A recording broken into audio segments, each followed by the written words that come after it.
There's cocaine in the White House. The It's White cocaine in the White House. is white as snow, man. What else happened? We can start with that. It's been hot as balls, man. It's been hot. Same. It's been hot. Girls, same. Yeah, Okay. you said. We did an intro yet, or maybe is that the intro? Should we go back? Sure. Hey, everybody. Welcome back to episode 102 of The Fake Philosophers. I'm Mike, and with Hi, us I'm Mitch. today is Mitch. Yeah, there you go. You don't have Jump to into talk it. for me. So- It's fine. So, cocaine in the White House. Yeah. Jump right into it. This was pretty funny because I don't know anything about it really. I just thought it was funny because I saw all the headlines. I was chatting with Mike personally, and I had said in chat, I was like, "Hey man, does a weekly episode need to be like a thing? Or we gonna do this every week or whatever?" And Mike was like, "At least we should start doing like, if there's like events, like crazy events that happen in the news, we should jump on it." And I don't know if anyone actually said this, but it was one of those like, like let's say they find cocaine in the White House. Obviously, we're going to talk about it. So it seemed like one of those. I know very little about it. What I do know is Trump went on a rant saying that it was Hunter Biden and Joe Biden doing cocaine in the White House. Which that's probably it. And so apparently the cocaine was found, like, this is all like third-hand information, but it was found like where visitors kind of congregate. Mm-hmm. So it's pretty obvious it's probably a visitor's cocaine. Who knows why they put it down? But I do like the idea of Hunter Biden just doing cocaine openly at the White House. Yeah, that's fun.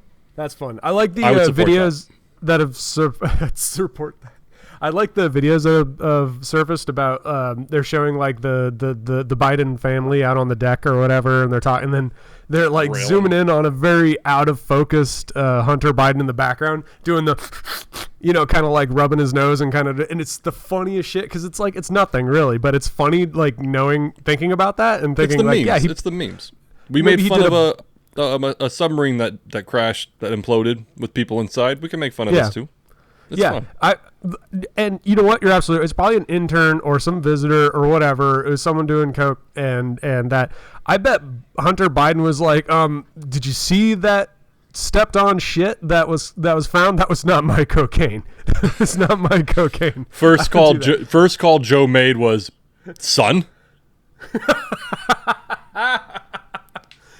No, it was probably like you said, an intern or some guest who 3 hours later was like, "Where's because it's probably a small bag." He's like, "Where the fuck did that go? Where is it? Mm-hmm. Where is it?" Mm-hmm.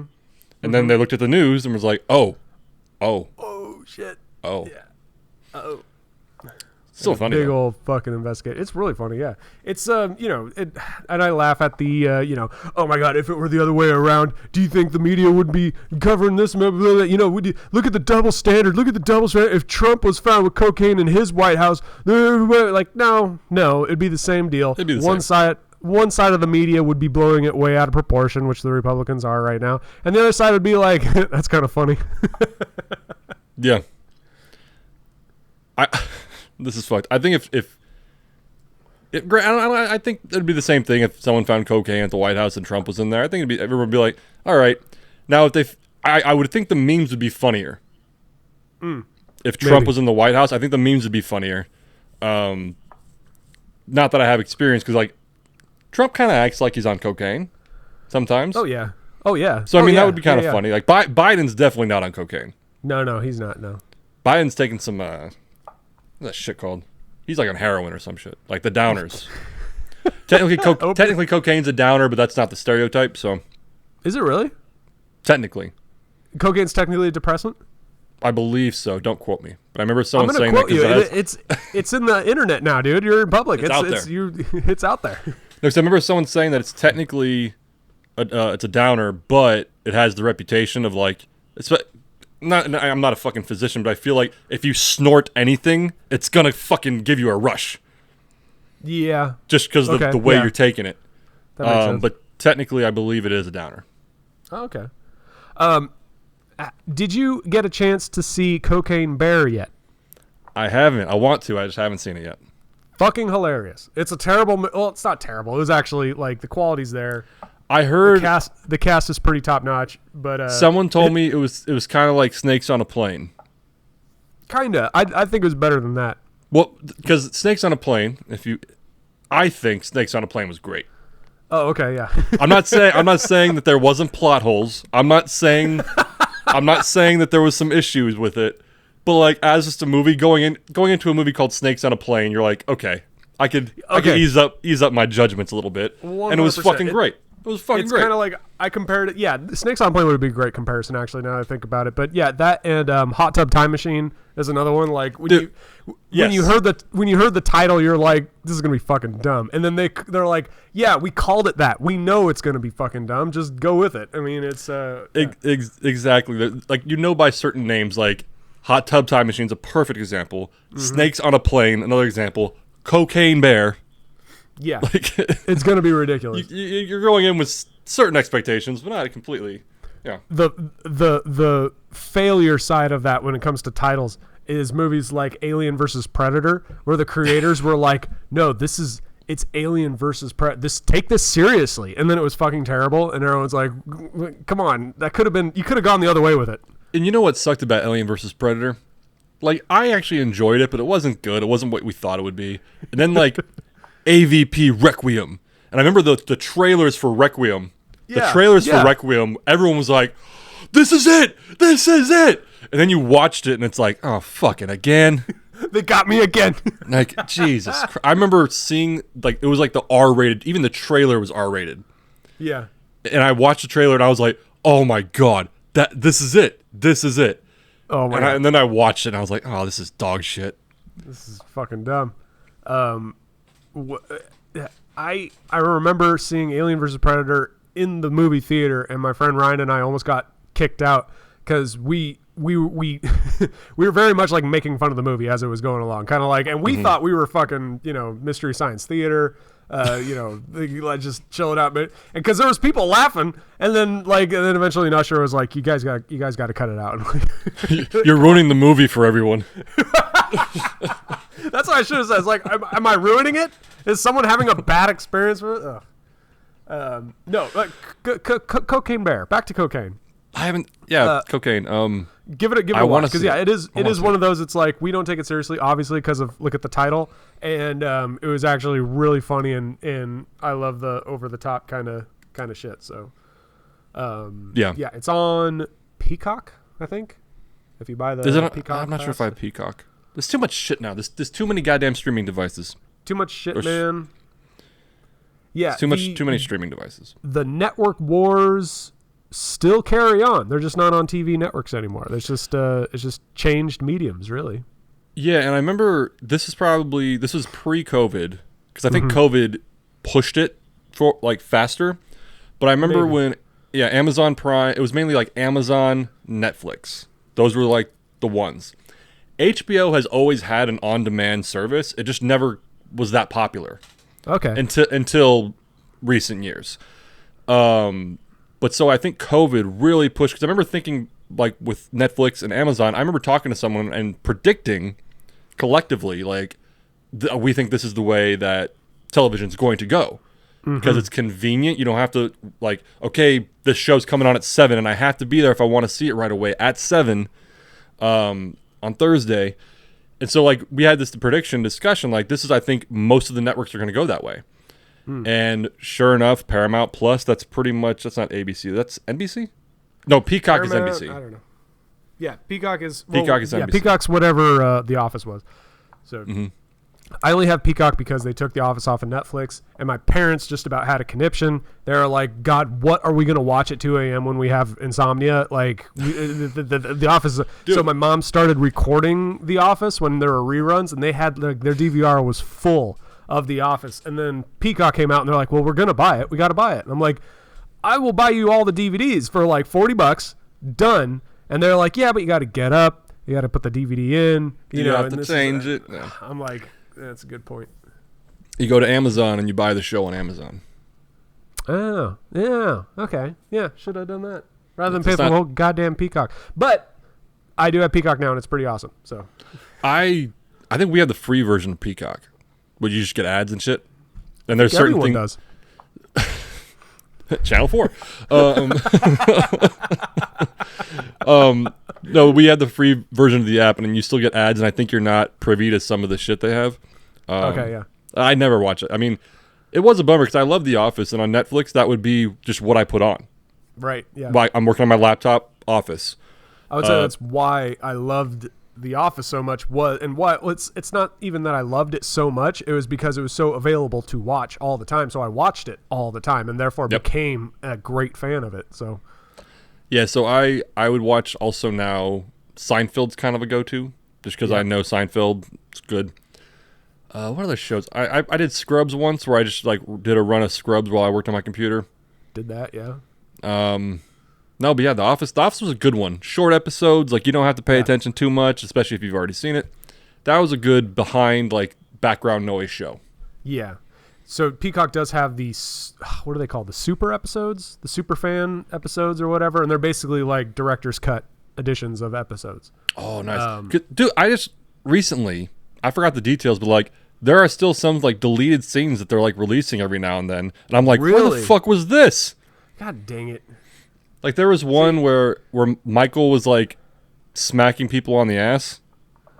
Oh yeah, like, yeah. You sent me that. Yeah. Yeah, not in like a pervert way. He was just like, yeah, good job. And it was a thing. Good to where game, like Jim finally smacked his ass really hard to make him stop. And I was like, where was that? Yeah. Like I just remember I was like, because it's one of those things. Like even when I started watching Seinfeld, there was some because I grew up like my parents would watch Seinfeld, so I watched Seinfeld. Yeah. And so, but then there was an episode. I was like, where the fuck did this episode come from? I don't remember this at all. And that's like there are moments like I was like, what the fuck is this scene? Like, I've been through The Office hundreds of times. Like, where was this? Yeah, it's kind of like it's double sided because you're like, yay, good, something new, and the other side's like, damn it, I thought I knew it all. I wanted to know it all, and now I don't. This is a bummer. Oh yeah, the Office, their bloopers too. Like I know people who've watched The Office bloopers without ever watching The Office, and they just think they're fucking hilarious. Really, that's awesome. My wife's like that with Always Sunny bloopers. She's well, that's not true. She watched a lot more Always Sunny now, but she knew the bloopers from Always Sunny in Philadelphia better than the actual show. Sure. But, what was I gonna say? Oh, my two, like it was Netflix and then it was Hulu for me. I got Hulu Prime. Hulu Prime? Okay. No, Hulu Premium. Hulu Plus. Whatever. Premium. What? I know Disney. I think you get like I think Disney and Hulu are going to merge into one app if I remember correctly.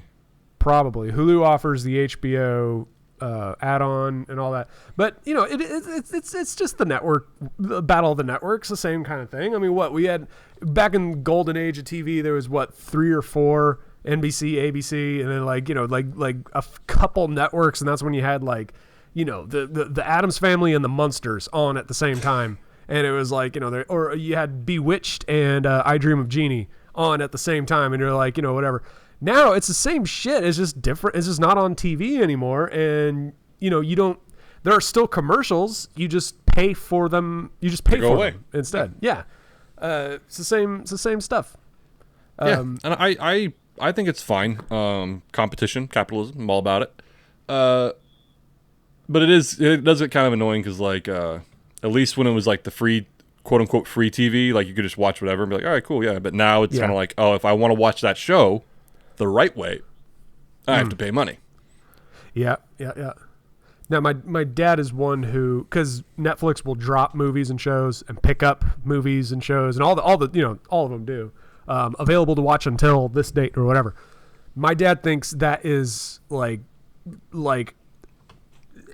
is as bad as murder. He cannot stand, and he loses his mind. He's like, I don't get it. It was here last year. I watched it on here last year. I don't know why it's not here anymore. I'm like, it's the funniest shit.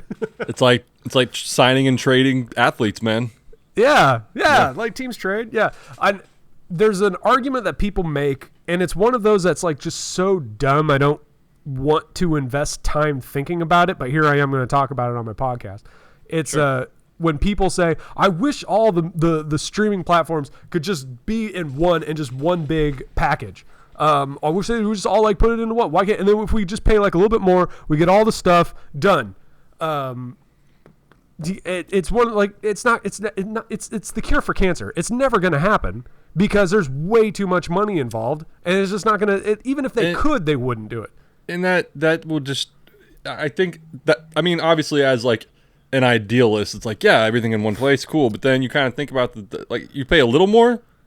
That's called a monopoly, my friend. There you go. You're gonna pay a lot more. Yeah, well, that used to be called cable. You know, you get it all into one big package, and you pay for cable, and it's done. And everyone, and like, I'm sure people still lose their minds thinking about how much money they could have made, but they didn't because of fucking cable. Now we have, you could pay for a channel now, and it's like oh, it's only like $5. It's only like $5 a month or whatever. And it's like, okay, yeah. And then, but what? By the end of it, look, we got ESPN Plus, we got Disney Plus, Paramount Plus, Apple TV, HBO Plus, Prime, Amazon Prime, you said, Hulu, Netflix, all these other shows, and all of these shows have their specifically on that platform show or movie, and because of that, people are just buying more, and it's like, oh my God, they are raking in all the money. They're not competing. It's a, what's it called? It's like they're competing but not competing. Exactly. What's it called when it is against the law, but when companies agree to raise prices together. Oh, I know the gas companies got hit for doing that, I think, at one point. Yeah. Yeah, I can't think of the term, but I know what you're talking about. It's not a monopoly. It's like an oligarchy monopoly. I know what you're talking about, though. Leave a comment if you know what it's called. I can Google it, but that'll take up 5 to 10 seconds, and I'm not about that. But Jamie, you get that for us? Thank you. Yeah, Jamie, yeah. Look that up. Oh, fuck, that's rad. Look at that shark. He's just eating that chip, man. It's fucking cool. Yeah, and to be honest, I'm fine with it. Like we pay for I guess I'm gonna confess to crimes now. We use Erica's parents' Netflix, and then and then I know they did their thing now to where you can only have it in certain households, but like there's ways around that. It's pretty easy actually. Well, let me know how to do that because I'm gonna do it. Fair. And then so we pay for HBO Max, or I guess it's just Max now because. Well, let's not fucking talk about that shit. That's retarded. We pay for Max and Disney Plus, and her folks have pay for Netflix, and we all share. And then I think we pay for Amazon Prime too. Prime's cheap as fuck. Yeah. You just kind of get it if you use Amazon. You get the free delivery and all that anyway, and you get Prime with it. It's great. Yeah. Amazon's just it's gonna rule the world. I did say, with all the COVID conspiracies, the only one I would believe is if Bezos manufactured COVID so that Amazon would blow up even more. Yeah. That was the only conspiracy theory I was going to entertain, and nobody would. I was like, that Zoom, Amazon, Zoom, Grubhub, they all kind of they're all in on it. I'd go for that conspiracy. The rest of them, no. But yeah, and so between that, like. It's called price fixing, by the way. Price fixing. When companies agree to. But yeah, so we're good. Like, I kind of wanted Paramount Plus, but there's not enough on it for me to really want it. Yeah, I thought about it about Paramount, but we have Peacock, and I would have gotten Paramount for one reason, that was Yellowstone, so I could watch it as it was coming out. But if you wait a good 6 months, it comes out on Peacock. It's later, but it comes out on Peacock anyway. So I've been watching Yellowstone on Peacock, so it's kind of late, but whatever. I thought you were gonna say like 6 months later, I don't even care anymore. I don't even. Yeah, it's true. It was like that. The latest season just came on Peacock like a few weeks ago, like a month or so ago, and it was seriously like, oh yeah, what happened? Oh, okay, yeah, all right, yeah, let's watch it. And now I'm like hooked again. Now I'm watching it again. Sure. But I'm looking at all. Okay, so we got Netflix. No, this is me personally. We got Netflix, Hulu, Prime, Apple TV, PornHub Premium, Disney Plus, and all the standards. Yeah. I don't have PornHub Premium. I can't afford that shit. But all right, we're two guys. Who's paying for PornHub Premium? Yeah. Okay. Thank you. I mean, not that I know what that is. I heard someone else talking about it. But I imagine. I'm just like what I do love. So I'm not saying that I'm agreeing with the morality or whatever, but like Pornhub as a company is fucking awesome. Well, hear me out. I'm not talking about just the content. So like during COVID, they made again, it's something I read. Their premium memberships they made free for like 6 months. No way. During COVID, yeah. Wow. They helped. I think it was a best man speech at a wedding. Where they had a bunch of their actresses that are like part of the PornHub community make a video, pretty much like saying goodbye to the guy getting married. Wow. Like, and PornHub helped the best man do that. Wow. Okay. And then like That's I guess if you're like a creator, like you're like part of the community and you create, like they'll send you a jacket or something. Interesting. Like just as a company, like they're really fucking funny. Like that's a cool company. You know what I mean? Like it's kind of like Playboy with Hugh Hefner. You find out he's actually like funny and kind of like you know he's not just some slimy perv. He's just like actually he doesn't take it seriously. And no one at the company. And I mean I'm sure there's the dark side of the Playboy Mansion and whatever, but it's that similar kind of vibe I think. Oh yeah, and then I think they I forgot what it was, like some Middle Eastern country was passing laws or doing something against like the gay community. So they banned like all their lesbian videos from in that country. They're like, no, you can't look at that. Oh my god! Like they're just a funny company. Like that's pretty funny. They did like I saw someone post about this. They did an April Fool's joke like years back. Pornhub did, where people who logged on to Pornhub saw a pop-up that said that their congratulations, whatever, your history's been posted to all your social networks and all that kind of stuff, and like Facebook and Instagram. So people were losing their mind, and they were like, oh no, April Fool's, by the way. No, it's just the content aside, like the company itself is fucking awesome. Like they're funny. They're solid. I got in a debate. And then you jerk off, yeah. I got in a debate with my mom, I think, about Pornhub. And well, because I was saying, like, because it was one of those, like, this is just how it is. And because I was making the claim, it's not really a claim anymore, but I'm like, yeah, it was like the key driving force behind most tech advancement is pornography. And she's like, well, that just can't be true. And I'm like, well, it is, but it is. Like all the tech, any media tech development is primarily driven by porn. Do you think we're like this advanced in VR because guys really wanted to play Skyrim in virtual reality? Come on. Hold on, I have to push back on you. I have an Oculus. And when I always go to sleep after Erica. Erica was in bed one night, and I was like, I gotta see.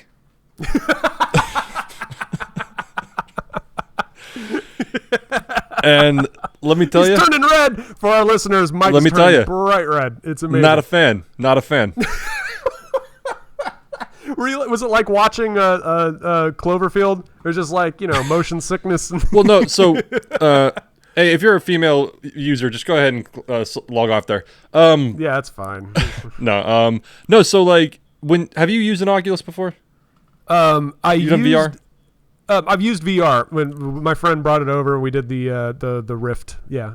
Okay. The Oculus so, Rift. like, even like when you do like Drunk Bar Fight, which is a fun game to play on the Oculus, like. When you're interacting with the world around you, like you see results, you're interacting with it, you're doing stuff. When you're watching virtual porn, there's no interaction. Yeah. So you're literally just sitting there, like, and a lot of it's like it's being quote unquote done to you. Right. But there's no connection. If that's the right term. Well, yeah. There's no connection. And then you can't really. Never mind. I'm not going to go there. There's no. Because in video games you do something and there's a response. That's my point. Yeah. Yeah, that's what I think. What you're trying to say, call and response. Like you do things to affect what's happening in VR. Yeah, I'm choosing my words very carefully. Yeah. Yeah. But yeah, and so I wasn't a fan. Okay, yeah, I can see it kind of like 3D movies. It's like why like movies haven't gone very much into VR really. It's like they did 3D for a bit.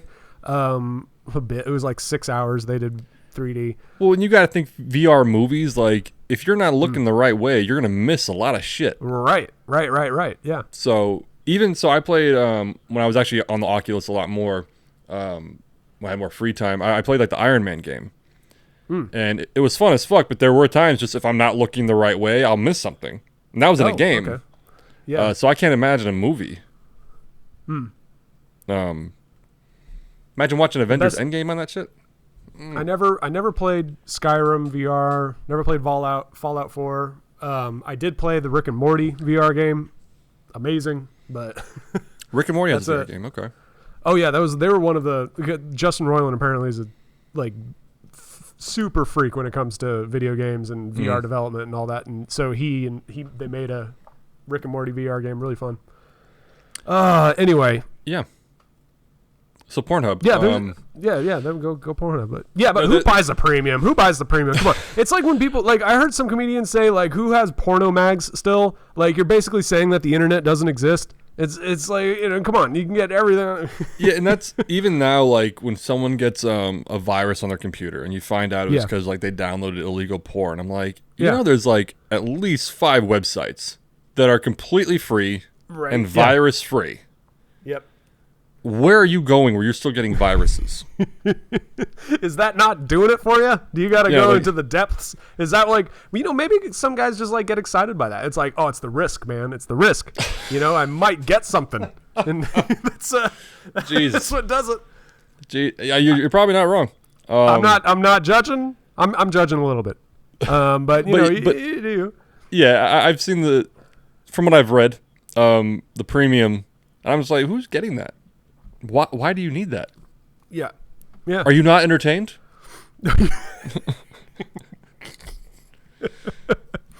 Oh dear. Yeah, I'm surprised there isn't much of a streaming battle. I guess there is kind of for porn. I mean, but back to the Netflix, Hulu, Prime wars. If you call them wars, they're not really. Yeah, it's like they're competitors, kinda. But they trade movies back and forth between each other. You can see it. It's kind of bizarre. Yeah, and I think I wouldn't even call it, like you said, a war. I think it's just kind of they have their original content, which a lot of it is not even original content, really. Yeah. Because they buy movies at festivals and they're like, Amazon presents. That's right. Yeah, they're just like any other. They're just like any other studio now. Universal buys movies. You think Universal makes movies anymore? No, they buy them and then they distribute them, and that's that. They might make movies. I don't know. Well, it's like there are Netflix produced shows and movies, but a lot of it is just we're just going to buy the rights to this movie at this festival, and we're going to say Netflix presents. I mean, what was it? Because there's shows like Arrested Development, which were on Fox originally, and I can't remember whatever channel they were on, and they got canceled, and then Netflix bought them and produced their last couple seasons or whatever. So now it's Netflix's Arrested Development, or the show The Killing. If you've ever watched that was same deal. It was on AMC, and then I think Designated Survivor was the same. It was on some network, and then Netflix picked it up. Yeah. Okay. Anyway, fun stuff. So the porn wars. You got Pornhub. We're not going to go down that road because I actually can. I can't think of any. I don't know of any others. Okay. I feel like they're all friends. They're all friends. Because let's be honest, we're all adults. They make their money off of ad revenue. Yeah. That's what it is. So they don't need the premium shit. So they don't care. They're just like, you're starting your own site. Cool. Mm-hmm. We'll redirect to you. It was because people gawk at the fact. Well, it's YouTube's the same way. Just any kind of when they offer something quote unquote for free. Facebook, another great example. They offered it for free, and everyone's wondering how the fuck are they billionaires now? How is it making so much money? And it's it's that little banner up at the top. It's the little banner down on the side. You might not think it, but you know, it's a platform that is absolutely free that because it's free, everyone is going to go on it. So what would you pay to have your ad for fucking, prostate pills so that everyone could see it? Imagine how much you would pay for that. So, and you gotta, going off the porn, but everything, going back to normal things too. You look back at regular television in the 40s and 50s, the actors in the show would do ads for the products being paid for, paying for the show. The entire business of television was based off of ad revenue. Well, yeah. Any kind of, that's business in general, right? If you pay money to make something, you need to get money back somehow, whether it be. My point being, literally, television was funded by ads. Like if you're in the restaurant industry, you could buy ads, but you're creating a product and selling it directly to the consumer. Television was only getting money from ad revenue. That's why ratings were so big. Because if you had high ratings, people are going to pay higher amounts of money for the ads on your network. Mm-hmm. Like movies aside, because movies are different, television was 100% just ad revenue based. That's interesting. Yeah, I didn't even think about that. Yeah. Huh. Like, I can't imagine how much fucking money that to run a whole television studio so much based off of ad revenue. Yeah. Yeah. And then what? And then the internet came along. You create these things called webisodes or web series and whatever. And now you have free distribution. I get carried away because my mind races thinking about just how much things have changed and how awesome it is. I mean, I should be like terrified of it, how quickly things change and how not only change, but just completely revolutionize. But I kind of love it. Well, and we, that's actually a good philosophical topic as well. We are millennials, and as much hate millennial gets from Gen Z and Gen X and the boomers. Deserved. No, in this area I disagree. There's certain ways I'm like, but in this area, that the millennials, at least I would say the older millennials, because we grew up playing outside without technology, but we were adolescents when technology really started to develop and gain ground, and so we grew up with that whole like we played outside till the lights came on, but we're still not old enough to not be technologically savvy. Yeah, I mean, I know you and I have touched on this a little bit about just being the internet, just in general. Is that you and I, we knew a world without internet, we developed a world without it. Yeah, and now we know the world, and we can't imagine. It's weird because we can't imagine a world without the internet, but we literally can because we lived a world without the internet. Mm-hmm. So, yeah. But you know what? The streaming services is one I have pointed out in the past in arguments of why millennials are the worst, because millennials will say it's the classic debate of, when my parents were in their 30s, they had 2 houses, 7 kids, they had one income and it paid enough for everyone or whatever, and that kind of thing. The boomers, single income paid for the whole family and how lucky they are. I always point out the fact, but boomers, Gen X, they didn't waste 4 to 5 hours a day rewatching The Office either. They worked their asses off. They would have. They would have. They would not have been as successful as that. So that's like one of those, I hate, because I guess just it comes from my base of just hating comparing yourself. When you compare yourself to other people that were, not, even if I compare myself to you, Mike, today, it'd be different. I mean, I would hate it because even though we are in the same world, but then compare yourself to someone just 1 generation or 2 generations ahead of you is nuts to me. I hate it more than anything. Yeah, I mean, I get that. I think it depends on the comparison. Because the world has changed, so you have to take into consideration context and shit. You can't be like, oh, you paid only 50 cents a gallon for gas, I'm paying $4. It's like, that's not the only things that have gone up and changed. Like, technically, you're paying the same amount in reality. It's just different times. Yeah, my parents bought their house for only this, this, and this. It's like, they didn't have minimum wage back then. Or, not my parents, or grandparents or whatever. And it's and then you can go down the list of the different comparisons. But that's like one thing I talk about. Like, our grandparents were so lucky because one person would work and this, and I'm like, but there was no level of, what's the word I'm looking for? Not quite indulgence, but apathy, maybe. The nothing box, the sitting down and just watching TV for hours, they kind of had that, but not to the level we have today, how easily we can be just entertained. Do you think? I think, I'm sorry, I'll finish your thought. No, I'm just rambling. Go ahead. Well, no, because you said they wouldn't sit down like we do today. And there was a great meme I saw where it was like, the first frame was a bunch of people today, with their phones on, and the quote was like, oh, everyone today just sits on their phones. There's no communication anymore. But then it took a photo of a train in New York in the 1940s or something, and everybody had a newspaper just reading the paper. Mm-hmm. And so I think there's a lot of similar traits just applied differently. Because in the 50s and 60s, granted, we weren't there, But what was the common thing? The kids got home. The dad worked his 8-hour day, came home. The wife had dinner ready. They ate dinner, and then they sat and watched TV. So, I mean, it's different, but it's kind of the same. Yeah, maybe. I mean, I didn't like the compare. I've seen what you're talking about, that, phones and then the newspaper thing. Well, it's obviously different. The point is, like, people will always find distraction to not. Yeah, people will. Yeah, the point being, people will choose to be antisocial. Yeah, that was back to our introvert extrovert discussion. Was that people will always choose to be antisocial. But yeah. Anyway, I mean, okay, but I guess I'm just beating on the millennials because of how good we have it. and you're a boomer at heart. You were born 65.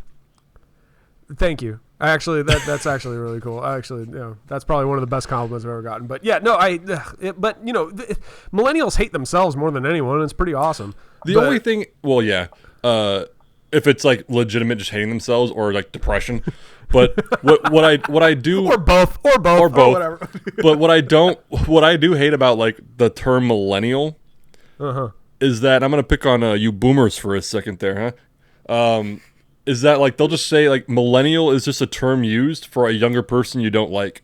Like I literally like a week or two ago heard someone at the bar like, this fucking kid, this fucking millennial works for my company now. I can't stand him. And then during the conversation, I was just overhearing it. You found out this guy's like 21 years old. I'm like, that's not a fucking millennial. Like millennials are 35. like I feel like, you know what I'm saying? Like boomers, Gen X, not so much, because Gen X is like the whole like, fuck it, I don't give a shit. But boomers, for the most part, like they'll just say millennial for a younger person they don't like. See, okay, this is where I get fucked up because I keep doing this. I made this mistake in a previous episode too. When I hear boomer, my mind thinks Gen X, and for whatever, it's just like a mistake. Boomers are like retired now. They're like in their they're old as fuck, and they're the hippie generation. The offspring of the greatest generation were the baby boomers.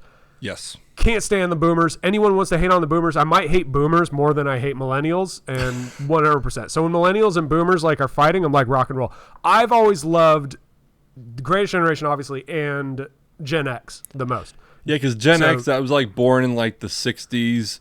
So like they saw the bullshit of the boomers, but they were too old to fucking millennials. All right, whatever. The jokes I've always seen is Gen X is kind of like the people who don't give a fuck. Yeah, exactly. Yeah, the guys who were like the Gen X like grew up like on ketamine like the entire time, like and the Pepsi generation, they either were so Reaganite, like loved Reagan and will die today still for him even though he's dead, or they were just so like, God, fucking Reaganomics, man, ruined my life. I can't believe Reagan was the worst person ever, and then Trump came along, and then no, but the Gen X, I'll fuck with Gen X. Those guys are awesome. Gen X is dope. It just made me laugh because for some time, because we've discussed that words have meaning and they should keep their meanings. Yes. That I've always like, I'm not a millennial. What the fuck are you talking about? And then I read what the definition was. It's like, I fall in literally the time frame of what a millennial is. Oh, we're right smack dab in the middle, dude. You and me, we're prime millennial. Yeah. So like, I was like, so by definition, just because I was born on this date, I'm a millennial because of the relation to the new millennium. Okay, I get it. But like I said, when I hear, and it's mainly boomers, not really Gen X, but boomers, and they're like, fucking millennials, and they're talking about like 19-year-olds. And I'm like, I'm a millennial and I'm 36. Like, that's not that, like, call them something else. Yeah, I would agree with that. Yeah, don't talk shit, boomer. You don't know what you're talking about. That's what I said. Okay, boomer. That was the phrase. Okay, boomer. Okay, boomer. And yeah, 100%. Boomers ruined the world, and they shut down Detroit, and they're hippies, and I hate them. So, no. There you go. No, I don't hate them. I have relatives that are boomers, so, Everyone has relatives that are boomers. Like, no one got past that generation without a relative that's a boomer. They were fucking like rabbits in the 40s after World War II. I mean, I guess that's true. Yeah, I guess we all have relatives that are boomers. Yeah, great point there, Glennie. Yeah. In fact, there's a page on PornHub that has a specific collection about this topic. Yeah, boomers. irritate me. Millennials probably irritate me more. But yeah, whatever. And I hate, I know people don't want to believe, because I don't like when people think they're exempt because they don't like their category they fall into. I know I hate millennials, but I know I'm not exempt. I am a millennial, and it's just like, yeah, I know I am responsible for the cultural portable toilet that is our world today because of the millennials. And I have to take ownership for it. Whether I like it or not, I'm still part of it. I can fight to make the average one way, but at the end of the day, the average is what it is. So, well, I think it depends on how you apply the term millennial too, because like millennial, by the strict definition, if we're not using it like as slang or whatever, the strict definition is just that we were born. I think millennial is between 1980 and 95. Okay, I can have that wrong. Don't quote me. But it's like I think it's 96, because I think my brother is technically a millennial. He was born in 96. Okay, so I think it's like a 10 to 15 year window. Yeah, it's like a 10 Something to 15 like year yeah, window. Anyway, doesn't matter. So if you're born in that, you're technically a millennial. But then people use it like, as slang, just to mean that like, if you're a millennial, here's how you act. You go to Starbucks and you bitch about rent, and when in reality, all it means is that you were born in this time frame. See, I so that's like for a while I was always like, I'm not a millennial. What are you talking about? And then I'm like, oh, I am. All right. See, I use this discussion to apply it to Americans. Because you were born in America, you're technically an American. I mean, however you want to apply it, you are an American. Now, there is this average cliche stereotype American that is perceived by other countries, by fellow Americans, by the media and all that. And they create this persona of what an American is. And I dare you to find that person that is exactly like that. No, it's an average of everyone that was like an American. Same thing applied to millennials. It's like, although you, Glennie, are not the stereotype picture of a millennial, you are a millennial and you work to create that persona. I mean, although it's not exactly like you, but you kind of you are part of that average. So it's like Americans. It's like I say, okay, the way Saudi Arabia looks at America and they want to create this persona of what Americans are. I'll be like, you know what? I'm not exactly like that. Not unlike that, but I'm not exactly like that, Well, let me tell you, I could find that guy. To be clear, I'm agreeing with your point. I'm just saying I can find that guy. Okay, yeah. And is it fair to compare you, Mike, to that guy? No, but I can find him. But you were both born here and you're both alive, and it's like, well, you're both Americans, so Yeah, and to kind of piggyback your point, I remember this guy. I didn't really know him that well, but he wrote this blog post, and I read it because I read it, and he reads. He's such a reader. I can read. And the point he was making, even though the way he was making it was one of those things, like the way he was making it, I was like, fuck you, asshole. But the point he was making was actually kind of solid. What he was saying, because there was one of those posts like, oh, I'm black, but I don't listen to hip hop. That's a stereotype. I'm Asian, but I don't watch anime. That's a stereotype. I'm white, but I'm not racist. That's a stereotype. Right. But all like equally valid. Yeah, but like all those posts, like people have these posts like stereotypes are bad. Right. The point he was making was like what you're saying, a stereotype is because the majority of people are like this. That's literally what stereotype means, because the majority of people are like this. So a stereotype is when you assume that if you fall into this demographic, you behave a certain way or you like certain things, etc. The stereotype comes from the majority. Right. If it's right or wrong, it comes from some level of truth. Well, yes. Yeah. And so that's kind of, and like I said, the way he worded it was very dickish, because I'll say it, the guy's a fucking racist. But, like the guy's a racist. He made a point, but the guy's a racist. Hey, that's a straw man fallacy. Don't But it's one of those things. Like, yeah, this guy, like, I'm not gonna ad hominem to him, but like he's kind of a piece of shit. But like he made a solid point about stereotypes. Like, there's a reason why it's a stereotype. Yeah. Yeah. I mean, it's a thin line between stereotypes and prejudice.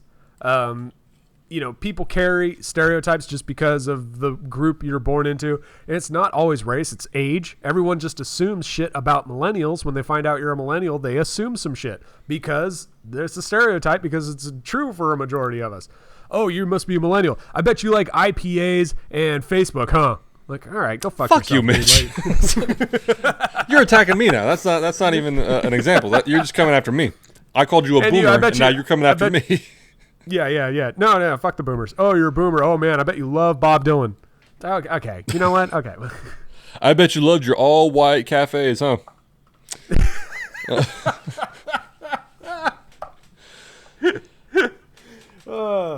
Yeah, I don't see a lot of boomers mixing their colored laundry with their white laundry.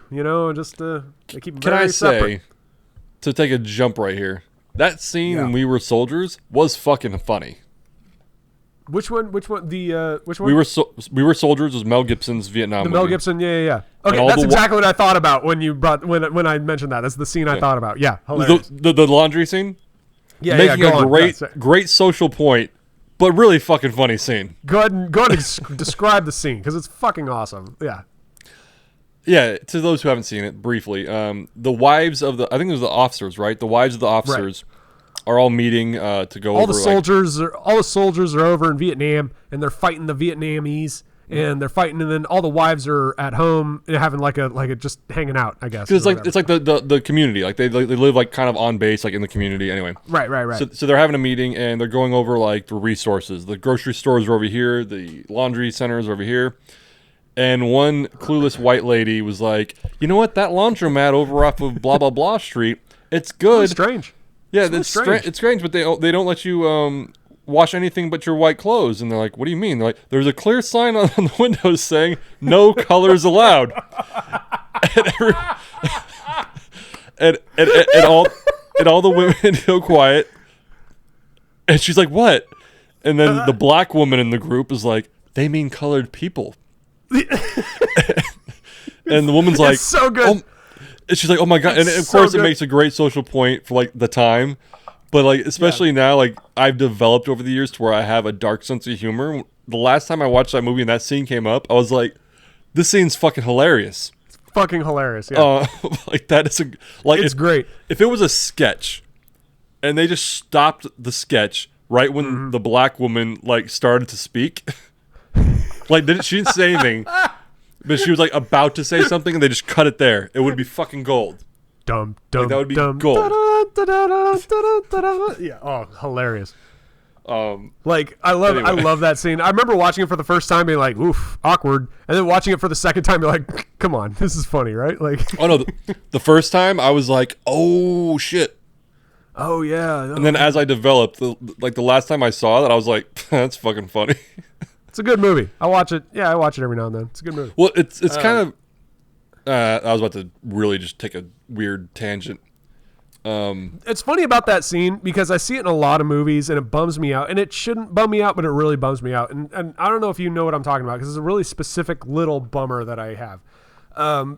It's when they write a modern character into a period piece.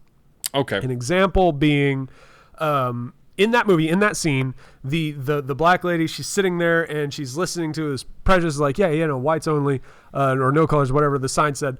And the actor or actress, whoever's in the scene, is a modern character that's in a other time or whatever. And they usually get this expression on their face when they're in the scene of, yes, I know I'm being persecuted. And that's okay. Kind of like, it's a real kind of like holier than thou kind of thing. If you watch Boardwalk Empire, every fucking female that's in Boardwalk Empire has that face. It's like that, yes, guess what? Women were once persecuted. Or Mad Men. You watch fucking Mad Men? I never watched it, but I watched like a couple scenes. One episode.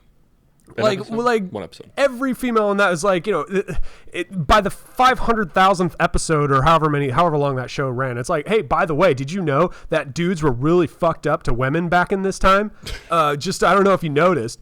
And But, you know, and it's like one thing to be like, this is the way things were and it was terrible. It's another thing to have a modern character, because you don't want to write a... What am I trying to say here? I'm letting you finish. It's if you wrote a character that was authentic to the time, there's a thing of like acceptance of like that kind of like, you know, yeah, this is the way things are. And it's like, yeah, it sucks, but this is the way things are, whatever. But if you write a modern character into that time, it's like, no, it's not okay. And I'm going to fight, you know, and I know I'm going to fight because I know I'm going to be right in the long run kind of thing. Do you get what I'm going with this? I get where you're going with it. I'm going to push back on you though. All right. But isn't that attitude what caused change? Yeah, it absolutely is. It absolutely is. So those characters, I understand what you're saying though, like when it's not realistic, but those characters though did exist in those time periods, because that's what actually caused change. Right. And then not to mention having, I mean, as a white male in America, I've really been oppressed. Yeah, you get it. I can imagine though, like, just, I mean, it's different, but like even like certain things I have to put up with at my job, which, as you said, you accept it because that's the job. Mm-hmm. That doesn't mean that you're not like, this is fucking bullshit. This is fucking bullshit. And so the woman in We Were Soldiers could, yeah, like, racism at the time was bad. All this shit's bad. But she still in her head is like, this is bullshit. And still makes the point. Because that's how that happened. The whole civil rights movement happened because people were like, this isn't right. I guess my real issue with it is it seemed to me inauthentic or not accurate to the time how they would respond to it. And I think of, excuse me. I can give you a better example. I think of Django Unchained, when they'd have the characters in Django Unchained being, you know, enslaved and being treated like shit. The characters in that movie, in my opinion, were very like, yeah, this is the way things are. It's fucking terrible, but this is the way things are, and we don't like it. I have a better example for you for what you're talking about. The Patriot. Yes. The movie The Patriot. Yes. Okay. Great. Yeah. Great. I like that movie. I like the movie. I played it on 4th of July. It was part of the lineup. Yeah, so good. But the whole scene when the Brits are coming up and they're like, "Hey, slaves!" I'm paraphrasing. Hey, slaves! Hey, slaves! Hey, slaves! I'm paraphrasing. Should be the name of the title. The name of this episode. Hey, slaves! That's it. That's the title. But the Brit guy is like, "Hey, slaves, black guys! You can be freed if you come fight for the British Army." And they're like, "We work these lands as free men." I was like, "You're in South Carolina in the 1700s. No, the fuck you aren't." Fuck you aren't. No, the fuck you aren't. Nope. Just being real. Yeah. You are not free men. And actually, that movie got criticism later when I looked into it for the mind sludge of shit that I know that I don't have any use for.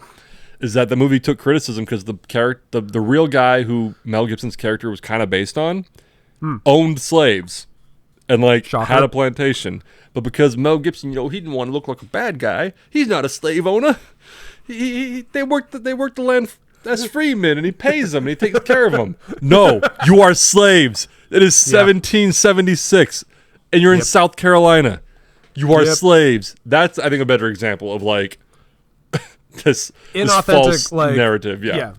Okay. Yeah, that's a great example of it. Like, well, I was bringing up Django Unchained as an example of good authenticity. Yeah, I got you. Good side of it. And I'm not saying like, I mean, portray the evils of our history. Go for it, but don't throw in a modern character in the episode thinking, or the show or whatever, and portray them in a way that's just not authentic to the time. Because like the Patriot's a great example of that, because like, we as free men, whatever. The good example in the Patriot, I thought, was the one black guy that was in Mel Gibson's crew or whatever. His kind of whole outlook on the whole thing is like, I'm property and it fucking sucks. One day, like, I can hope for it. It's beyond my comprehension, but that's fair. One day we're gonna get it, and it's gonna be awesome. He didn't have this like speech lecturing all the white people about how they should be this way and that, because that would not have happened back then. But and to be fair, he couldn't read. That's not racist. That was in the movie. It was in the movie. It's not racist, everybody. No, yeah, I get what you're saying though. There are those things where it's kind of like when you compare, like when someone's like, oh, this person from 1780 had slaves, so they're inherently evil. When not taking into consideration that, like, at the time, that was normal. Not saying it's okay, but it was normal. No. For instance, I will take my own example. My grandfather on my mother's side, good man, fought in World War II, was a great grandfather to me. He's from Alabama. From Alabama, in the rural part of Alabama. Oh, yeah. Okay, yeah. There are a lot of educated people out there. Yeah, he was part of the greatest generation. He fought in World War II. He had some things to say about the colored folk.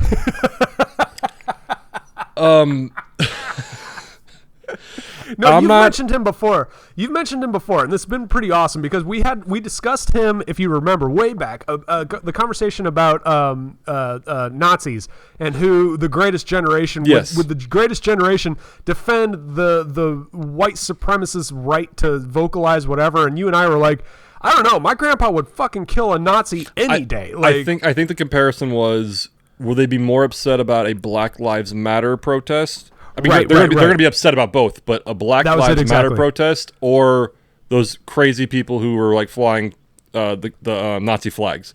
And I was like, my grandfather, who didn't like black people, would shoot those Nazi motherfuckers on sight. Like, yes. Okay, yeah. Anyway, so for some context. So now I don't want to say my grandfather was a bad man. He's not. He was not. Great grandfather to me. From what I understand, was a good father to my mother. Beat her because that's how you did it back in the day. But again, that's how you did it back in the day. And he grew up in an area where he was where he was conditioned to feel a certain way about a certain kind of people. Does it make that right? No. And that part Absolutely of him, not. in that part of him, I will openly criticize because it's not right. But does that define him as an individual? I don't think so. I think there's something there to where it's like, if you're a product of your time, I don't want to say a victim of your time, but like kind of a victim of your time, to where this was normalized in that area of the country at the time. You grow up and you learn from it. I think product of the time is best. Like, maybe, accurate, yeah. Victim's a little jerk. You be victim or a hero of the time. A victim of the time or a hero of the time. Like, we have people who were raised as heroes of their time for doing what today would be perfectly superfluous shit. Rosa Parks sat down. Woo. You know, it's a... I'm sure that's going to get a good reaction. Yeah, right, yeah. That's what I'm saying. That's the trap of trying to compare people to the time. Rosa Parks was a hero of her time. And a product, absolutely not. She was a hero of her time for refusing to get up. Today, if we compared what Rosa Parks did today, like literally what she did today, it's like, well, you know, that's why I don't like comparing people of history to today's standards. You know, it's kind of like, because if we did that, you know, we can fuck shit up. I can't wait till someone takes that soundbite out of context of what I just said, saying that Rosa Parks ain't shit, because Rosa Parks ain't shit. No, I'm joking. I'm joking. There was a joke that said something was like, that's your hero? She was just too lazy to stand back up. No, come on. No, I like to talk about how, you know, well, one day they're going to outlaw having pets. You know, one day they're going to outlaw having pets. One day it's just going to happen. One day we're just going to stop eating animals altogether. I'm talking about humans in general. We're going to stop eating humans, and we're going to look back on the previous generations of today. We're going to stop eating humans? Animals. Humans are going to stop eating animals. Sorry. Well, hold on.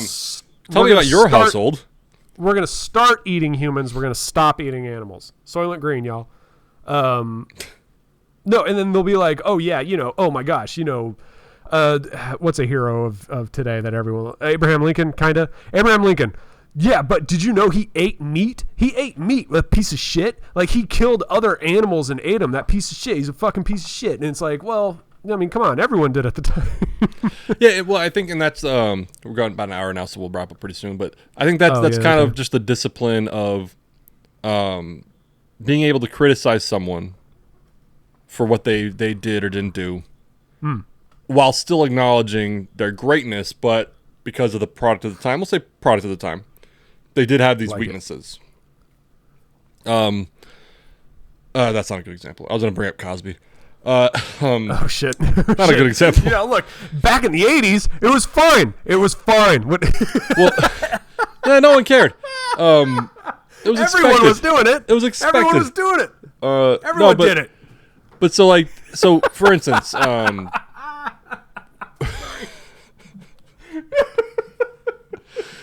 Go on. Sorry, and we only I'm get sorry. 20 No. views a video. Oh my god. No, so Robert E. Lee is a great example.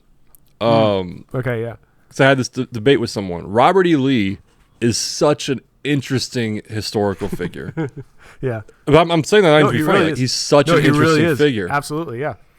That doesn't mean that we can dismiss the bads that he did, to where Yes. at the time it was very much about you fight for your state, you fight for your home. So he fought for the Confederate Army, led the Confederate Army, even though he has been quoted saying that he would have ended slavery to stop the war, which is a good thing to say. You give him the good and you give him the bad. Yep. So you could take historical figures and you could criticize, even if it's at the time, like, yeah, this person did this. Jefferson had slaves, but we don't celebrate Jefferson for having slaves. We celebrate him for being a founding father. Mm-hmm. And I think that's the difference. And I think Chappelle made the point about Cosby, not to go back to it. Like, this guy, yes, he did these awful things, but he also was a great comedian. He did have charities that he donated to, that he started, I believe, to help you think about the advancements he made for people of color in the entertainment industry, Yeah. just a show alone, like just the way he promoted bringing his community up through his show and the tools he had at the time. Do we completely dismiss all of that because he raped like hundreds of people? Maybe. Well, as Chappelle put in his one special, he saves lives, but he rapes. That was the bit. If you saw it, I'm not sure if you saw it. Yeah, I saw it. It was amazing. But that's one of those things. Like, yes, we should absolutely criticize Cosby for that shit and absolutely rip him apart. We've said it before. Two things can be right. Right. To where you can acknowledge someone's greatness and what they did that was great, while also acknowledging that they fucked up a lot. Yeah. And So, you don't have to pick one or the other. Just to re-say exactly what you're saying is, like, we can look at the advancements and the great things Cosby did. That does not excuse the horrible things he did. Likewise, we can look at the horrible things he did. That does not dismiss the good things he did. And therein lies a very complicated aspect of humans and life in general, is the fact that we are mixed bags. And sometimes people are very even with the amount of horrible and the amount of good that they do. And we have to like kind of look at both and be like, holy shit. I mean, I can be a fan of this person and still say I don't like the bad things, or I can be an enemy of this person and say I don't not like the good things. You know, it's 100%. It's hard to do. It's hard to do. And another example, it's like, what if hypothetically someone did find the cure for cancer? So he found the cure for cancer, and you find out this guy put 30 years into his life sleeping like on a cot in a 1-bedroom studio. All he wanted was to find that cure, saving hundreds of thousands, if not millions of lives. And you found out that he murdered 10 people in cold blood and raped 20 women. You can say this guy did something good, and he should Mitch be remembered busts for it. up laughing. He talks about murder, and Mitch starts laughing. Anyway, sorry. But he should be remembered for doing this great thing, but with the caveat of he also did this. Yeah. Another good example, a real life example. A podcaster I listened to, I brought him up before. He's like this pretty leftist guy. I agree with him, disagree with him on some stuff, but I like the way he presents his information. Very logical, very pragmatic. Okay. He talked about not Jeff Bezos, Elon Musk. Yeah. And how, because this guy's a leftist, so he's like, I think Elon Musk has done great things for innovation and technology. The electric car, the Mars shit, all these things he's doing for technology is good. Didn't he invent PayPal too? I don't know. Probably. What it was. But anyway, go on, but he's made this point of like, because the guy drives a Tesla, and as a leftist, you don't like you don't like Elon Musk now because he's gone right. And so, but he's made the point. He's like, I still drive a Tesla, and he's like, once my lease is up, I'm not going to renew, just not because of Elon Musk, just because of like I want a different car. And he's like, but Elon Musk, I disagree with him on all these things that he's been doing at Twitter, et cetera, et cetera. But I could still acknowledge I don't like that while acknowledging that he's done great things for electric vehicles, technology, et cetera, et cetera. And that's when it's like, okay, that's a great way of looking at it. Yeah, 100%. It's like I can talk shit about Biden, President Biden, all day, but at the end of the day, he has not made one dumb tweet like to date. It's it's the same shit. I don't think he's made a single tweet. I don't think he has a phone. I think he lost. No, but that's a great point too. Like, I'm trying to think of an example. Great example. George Bush, George W. Political commentators, I think Jon Stewart even said this, but a lot of political commentators said they disagreed with George Bush's policies. They disagreed with his rhetoric. They disagreed with a lot he did. But we really like him as a guy. Yeah, right, yeah. Like, he's a cool guy. There was actually a poll, I think we brought this up before, when Bush was running against Kerry, that even though like an X amount of people like favored Kerry as president, Bush overwhelmingly swept him on who would you rather have a beer with. Oh, wow. Okay, yeah. Like even liberals were like, no, I don't want to have a beer with Bush. Fuck Kerry. Yeah, right, I don't want to have a beer with that guy. I agree with his policies, but I want to drink with Bush. I mean, what? Do you think Bill Clinton won because of his policies? Name one policy Bill Clinton had. Dude, that was like 7. I don't know. Yeah, come on. Yeah, exactly. No. But no, it's like so... But so there's I feel the same way about Obama. I didn't agree with a lot of things that Obama did. Some I did, some I didn't. But like, if I had to choose a beer between him and Trump, I'm gonna go chill with Obama. That guy seems interesting as fuck. Girl, same. Yeah, same. I think I'd rather I think I'd rather have a beer with Obama. Wow. Okay, yeah. Yeah, he's genuinely an interesting person. Now, if you said Trump or Biden, I'd probably want a beer with Trump for the chaos. I feel like Biden... You think it would be chaotic? I had this talk with a friend of mine recently, too. He's like, was someone like...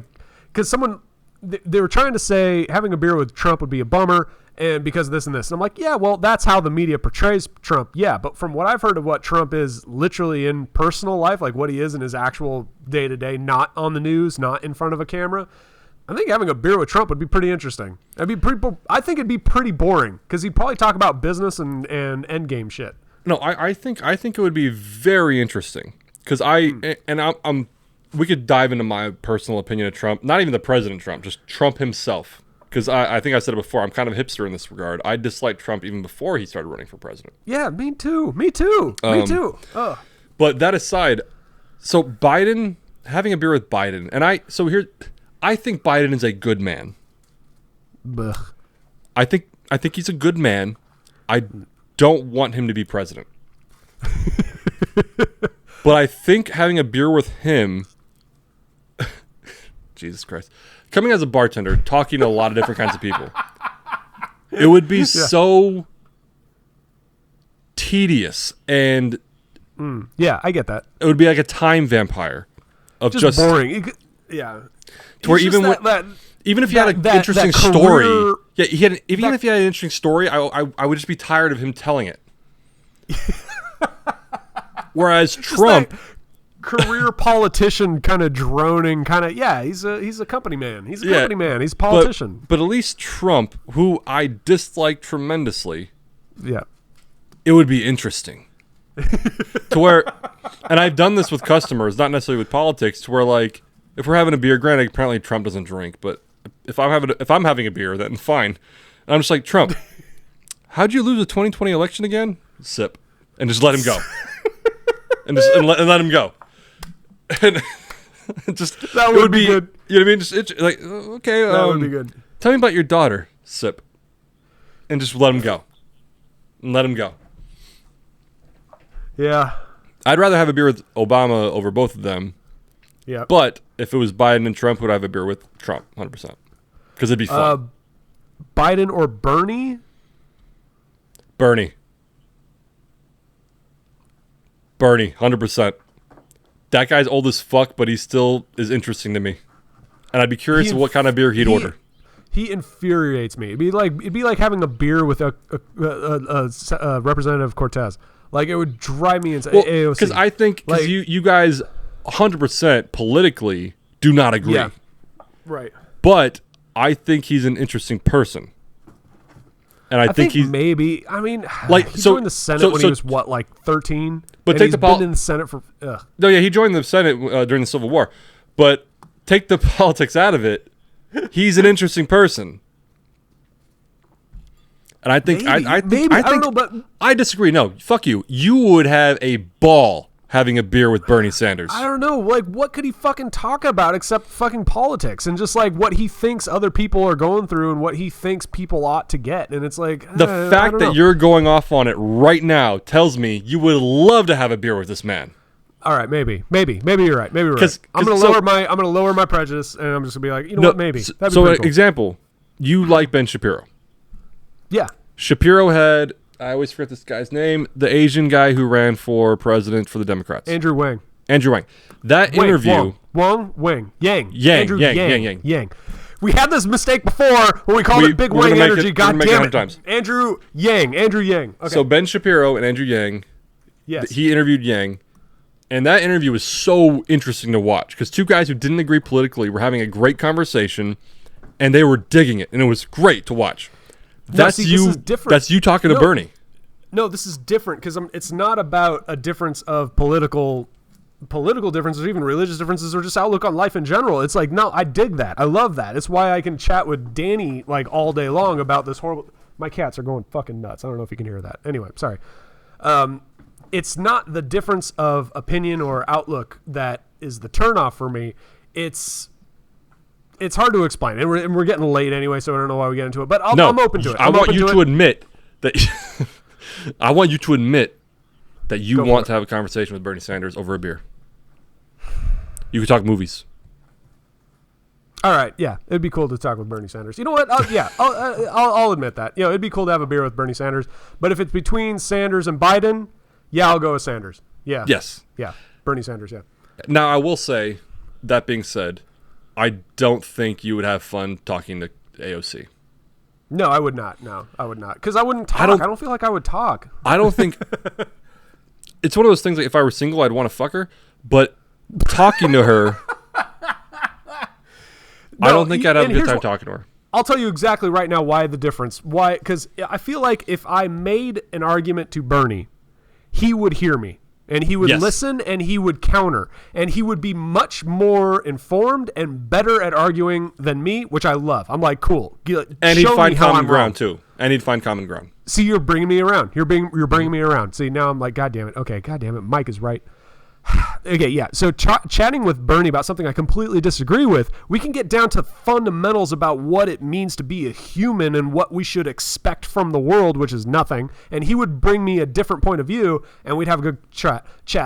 AOC, I can like recite to her Plato's Republic, and she'll look at me and nod and smile and wait for her turn to talk, and it would drive me nuts. I'd agree with that. I don't think AOC is a bad person, but I would agree that she is difficult to get to. And she's a millennial, and fuck off. She's not a millennial. She's younger. Oh, she not? Oh, she's younger. Okay. I don't think she's a millennial. Oh, okay. I could be wrong. I don't think she is, though. Is AOC a Jamie? millennial? I think she's still in her 20s.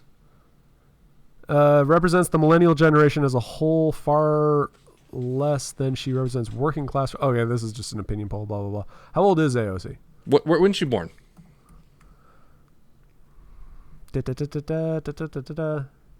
Alexandria Ocasio-Cortez. Look at her fucking face.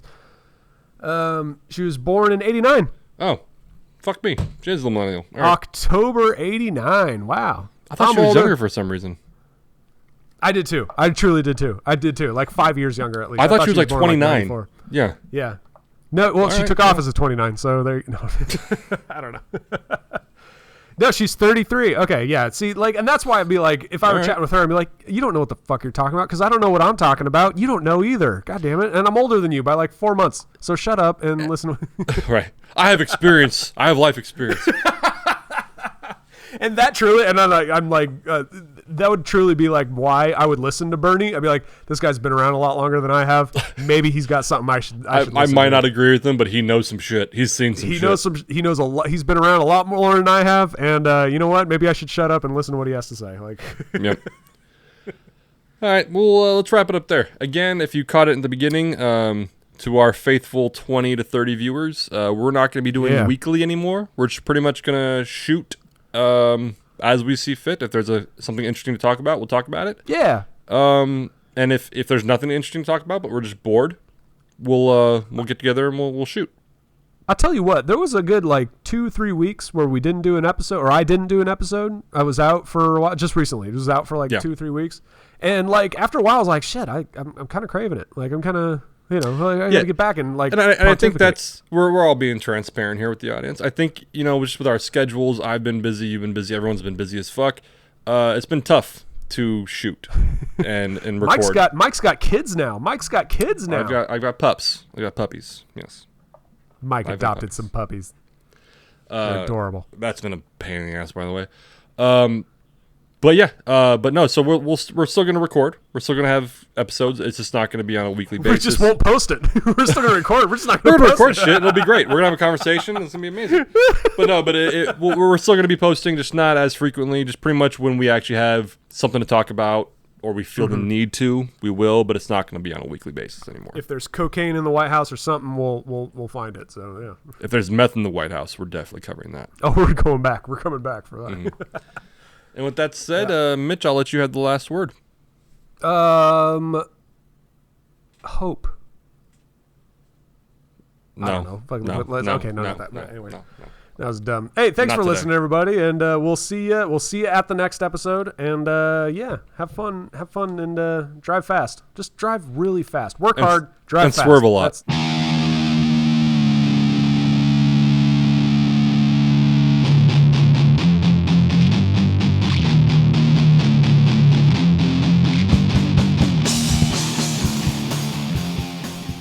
Recording. Stop recording. There we go.